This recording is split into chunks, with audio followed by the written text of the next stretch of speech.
po is a battle po para sa atin. Believers or non-believers, every day, nasa pit tayo na pwede po tayong magkasala, mga kapatid.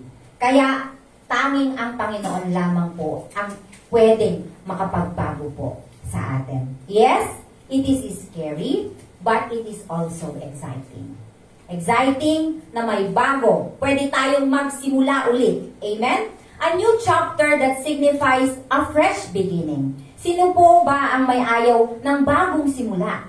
Diba? Minsan sasabihin natin, kung pwede ko lang ibalik para mabago ko ang lahat. Pero hindi natin pwedeng balikan. Amen?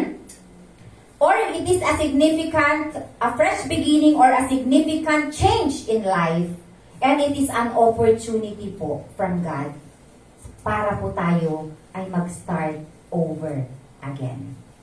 And in order for us to embrace God's new plan, we have to explore God's eternal plan and the new path ahead for His people.